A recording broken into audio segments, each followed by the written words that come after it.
sobre estos personajes, pues resulta que la oposición en la última ronda para despedir mi querido Jorge Gómez Naredo, mi querido Quique Legorreta, la oposición ahora trae a otro héroe, a otro, pues a otro prócer, que es Ernesto Zedillo. Por cierto, la jefa de gobierno de la Ciudad de México, Claudia Sheinbaum, le puso una tunda tanto a Ernesto Zedillo como a el expresidente panista Felipe Calderón por lo que dijeron precisamente allá en España. Es indignante lo de Felipe Calderón y Ernesto Zedillo, dice la jefa de gobierno Claudia Sheinbaum. Vea y escuche. Muchas gracias por ver nuestras videocolumnas y en esta ocasión quiero decirles algo que realmente me pareció indignante. Hace unos días, Ernesto Zedillo y Felipe Calderón participaron en un foro que condujo Mario Vargas Llosa para hablar del populismo y decir que está en riesgo la democracia en México y en América Latina, así como el crecimiento económico. La verdad, en el caso de México, la pregunta es, ¿por qué tienen tanto miedo a que cambie el Instituto Nacional Electoral? ¿Por qué no quieren que sea aprobada la reforma electoral presentada por el presidente Andrés Manuel López Obrador? Es que no debemos olvidar que Calderón llegó a ser presidente con un fraude electoral, avalado e incluso probablemente fraguado por el entonces Instituto Federal Electoral.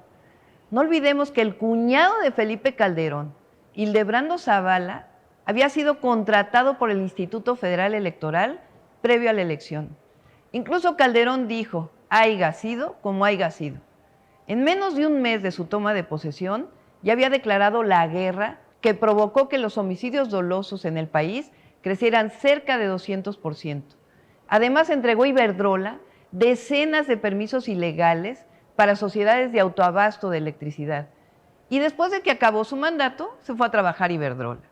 En el caso de Ernesto Zedillo, viene a hablar de crecimiento económico cuando a menos del primer mes de su llegada ocurrió el error de diciembre, que llevó a cientos de miles de mexicanas y mexicanos a perder sus negocios, sus inmuebles.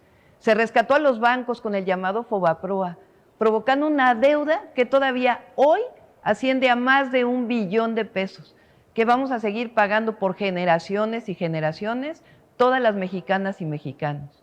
Pero peor aún, ese rescate bancario estuvo plagado de corrupción e irregularidades, convirtiendo deudas privadas en deuda pública para beneficio, en algunos casos, de sus amigos. También Zedillo vendió los ferrocarriles, provocando el desmantelamiento de las vías férreas de nuestro país. Y después de que terminó su mandato, adivinen qué, se fue a trabajar a una de las empresas beneficiadas por esa venta. La verdad es que no tienen autoridad moral para venir a hablarle al pueblo de México sobre economía o sobre democracia.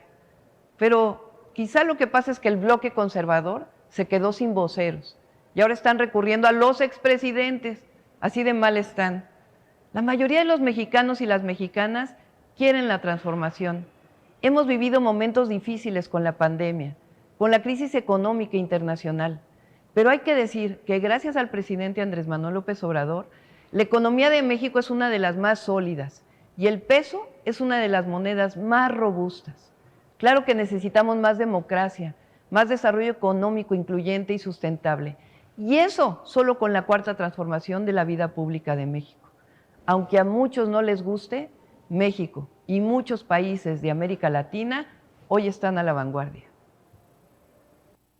Mi querido Jorge Gómez Naredo, después de